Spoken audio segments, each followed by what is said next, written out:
Hola, buenas tardes a todos y todas. Mi nombre es Víctor Manuel Nieto González. A mí me tocó exponer el tema número 9, que lleva sobre nombre El gobierno y la política local en México, luces y sombras de la reforma descentralizadoras, del autor Enrique Cabrero Mendoza.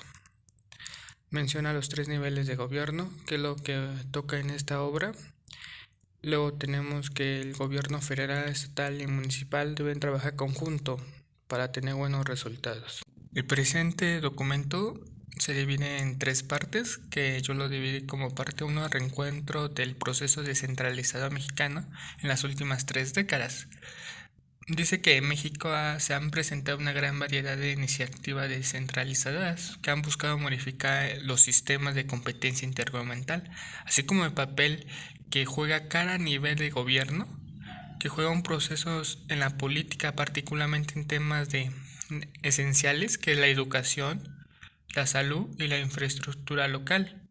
No solamente eso, también hace una crítica y avance de dilemas que persisten si realmente el federalismo mexicano aún sigue centralista o ya se está descentralizando estas políticas para que cada uno de los niveles de gobierno sean autónomos, ¿no? Ya sea el estado tanto como las subnacionales, que serían los municipios. No solamente esto, sino también el autor sostiene que una falta de un proyecto estrategia integradora de los procesos descentralizadores, así como el peso exclusivo que se ha dado limitaciones formales del sistema de competencia para una construcción de espacios de diálogo y la comunicación entre estos tres niveles de gobierno. También el autor nos menciona lo siguiente: el sistema federal mexicano aún mantenga notables diferencias que han proporcionado más bien la reproducción de un sistema centralismo multiplicado que más adelante veremos con más explicación. Luego, lo tanto que en las escalas estatales como municipales aún perciban estos arreglos institucionales autoritarios de los estados en poco énfasis, con un poco desarrollo de la burocracia necesariamente en el ámbito local y una fuerte desorden, si así lo podemos llamar, en los conflictos entre los niveles de gobierno, más bien que no hay una política integradora que contenga estas políticas que realmente queremos ver si son descentralizadoras o son centralizadoras. Aquí el autor no solamente nos dice eso, sino que también dice que todas las tendencias que mantenga una costa de visión centralista autocrática en la federación, en el diseño y ejecución de sus políticas, aunque se llame descentralizadoras, realmente vemos una centralización de desarrollo de los gobiernos locales y fuerte su relación con el gobierno federal. La siguiente parte son tres dilemas en el federalismo en los gobiernos subnacionales, a pesar de los procesos descentralizadores. El primero que vamos a tomar en cuenta va a ser el corte institucional. Luego tenemos el dilema fiscal y por último el fiscal y la coordinación intergubernamental, que son temas centrales en este documento, que empezaremos con el corte institucional, que trata de lo siguiente. Antes de entrar con cada uno de los puntos hay que explicar lo siguiente. Lo local se ha visto fortalecido por un amplio grado dual descentralizador que han empleado la competencia y capacidad de los gobiernos subnacionales. Particularmente los municipios cuentan con más recursos y espacio de autonomía para ejercer sus nuevas atributaciones, tal y como la presentan los servicios básicos, como la educación, la salud, la vivienda, entre otros. La creación y promoción del empleo, la gestión descentralizadora de asuntos del medio ambiente, la planificación urbana, políticas de combate a la pobreza, entre otros programas. No obstante, estos avances se observan todavía en un grado centralista que viene directo del Estado en relación a las otras de los países más desarrollados. Daremos paso al corte institucional, que quedaría así. En este también, aquí los menciona el autor, la estructura y diseño y la operación del gobierno federal de los años de 1983 a 1999. Bien, este proceso del gobierno federal aún han sido muy poco visibles los procesos centralizadores y manteniendo así como ha sido la pauta desde principios de los años 90 una alta centralización en las políticas de toma de decisiones, pero más en la política social. ¿Qué quiere decir esto? Que en efecto, el margen de la intervención de la administración pública federal tenga que acostar, sino más bien es el diseño de los programas en combate a lo que más preocupa, la pobreza. Puede ajustarse en la lógica de que cada nivel de gobierno cuente con espacios propios para la intervención, de tal manera que se conjunten y se entreguen estrategias coherentes, entreguen bienes y recursos y servicios y mantengan a la ciudadanía. Lo que sucede, por lo contrario, es una lógica de alta intervención en los programas técnicamente precarios, pero que los ajustan en el entorno específico de los municipios. En la opinión del autor, dice que las autoridades locales terminan por ser un poco efectivos para solucionar estos problemas. Ya por último, para este punto, se reconoce una fuerte intervención del gobierno federal a través de una variedad de instrumentos de política social, que sin embargo son reconocidas como poco efectivas por parte de los presidentes municipales. Derivado a esto, a las malas políticas de los gobiernos de municipio. El siguiente dilema es el dilema fiscal. Bien, para ser breves, se puede señalar que el sistema fiscal intergubernamental mexicano, que ha considerado a lo largo de los años, es altamente descentralizado por el lado del gasto. Mantenía una relación de casi 1:1 entre los recursos ejercidos por la Federación y los ejercidos por los gobiernos subnacionales, pero altamente centralizado por el lado de la recaudación. Los ingresos de la Federación cartan 95 centavos de un peso. Eso quiere decir que el 0.5 centavos se obtiene solamente a los gobiernos subnacionales. El autor menciona que el sistema fiscal es una consecuencia clara de un proceso bastante descentralizado en el gobierno federal.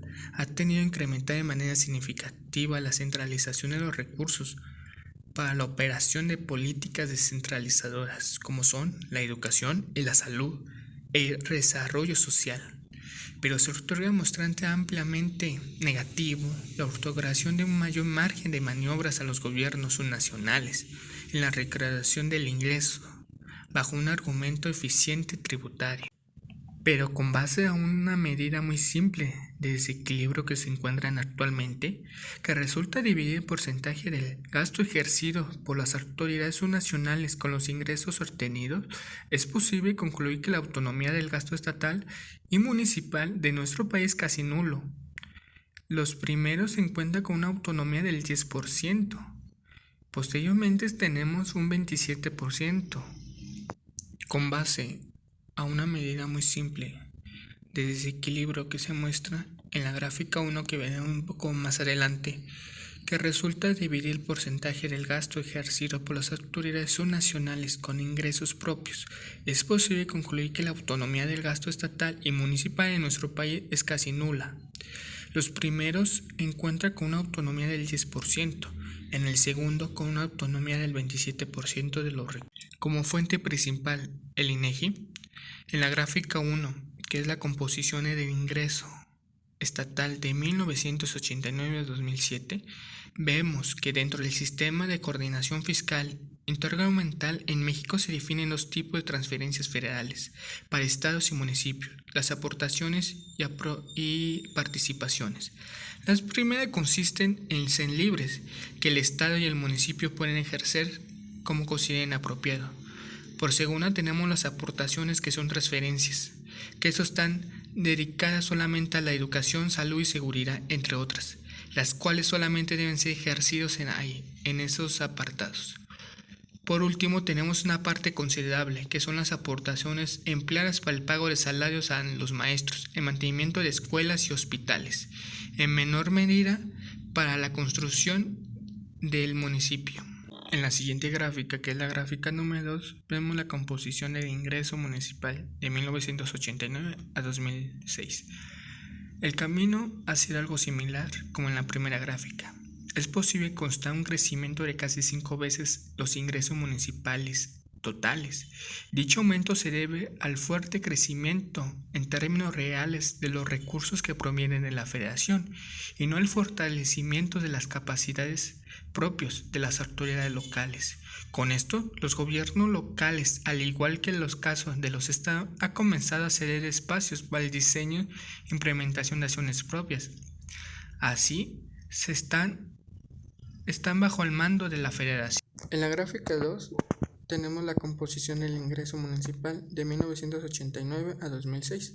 Tenemos como propios la línea negra, que en 1989 el ingreso era del menos del 30%, en 2006 tenemos la misma tendencia.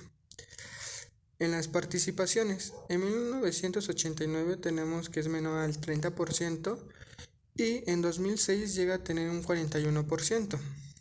Por último, tenemos las aportaciones. Las aportaciones pasan del 50% y disminuyen al 31%. Eso sería lo que se muestra en nuestra gráfica como fuente el INEGI. Posteriormente tenemos la gráfica 4, que es la composición del gasto municipal.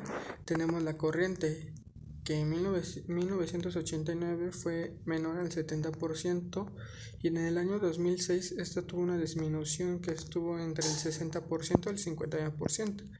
Luego tenemos la inversión. La inversión se ha comportado con tendencias entre el 30% y el 31% hasta 2006. Por último tenemos los apoyos, que no rebasan el 10% en ninguno de los años de 1989 a 2006. También esta gráfica demuestra que más de 300 municipios son de mayor población, que generan el 12% de las aportaciones, y los 2.100 que sobran solamente en el 1% de los ingresos, y su gasto se compone más por la... Ya por último, en nuestro documento nos hace la pregunta: la centralización o centralismo multiplicado en el caso mexicano. Bien, la centralización desde el gobierno federal hacia los gobiernos estatales y locales necesariamente está dado en las formas y ritmos que los gobiernos nacionales convenían. A esto es muy difícil se ha visto fortalecido y más bien ha tenido que lidiar con los problemas que les fueron transferidos. El autor menciona que para avanzar en la construcción de un gobierno multinivel debe ser dócil, eficaz y cooperativo en sus relaciones entre los tres niveles de gobierno. Por otra parte, tenemos a los gobiernos subnacionales, en particular los municipios, que tienen su propia agenda política, en muchas ocasiones con gran creatividad y capacidad innovadora, con la participación de sus ciudadanos, con una intensa competencia de la política local, tanto los partidos políticos como los partidos regionales. Ya casi por terminar, el autor menciona que países como México y otros de la América Latina se necesita un verdadero gobierno más claro, sólido y coherente en torno a las políticas públicas, que evite la presión política, en el caso de los gobernadores. Esto se requiere generar espacio de diálogo y ajustes, con una visión más oriental y cooperativa. Una nueva práctica federal en países debe considerarse poco a poco para ver acuerdos y negociaciones entre los niveles de gobierno y una nueva transición política entre ellos. En México solamente hemos tenido un centralismo multiplicado en nuestro caso. Llevamos más apego a los tres niveles de gobierno y no tenemos una independencia en las políticas, en los municipios, en los estados. Solamente tenemos un centralismo cada vez más multiplicado. Los problemas tradicionales de las políticas públicas en México. No solamente tenemos una sociedad que no encuentra un espacio y una entidad con sus municipios, sino también problemas de carencia de ingresos y gasto que mediante las deudas son financiados, que posteriormente, desgraciadamente, los municipios y estados no tienen un control de la deuda debido a su carencia por obtener recursos, ya que son muy pocas los recursos que se obtienen durante estas prácticas. A esto nos lleva a que el caso mexicano es complicado. Gracias por su atención y espero se encuentren bien.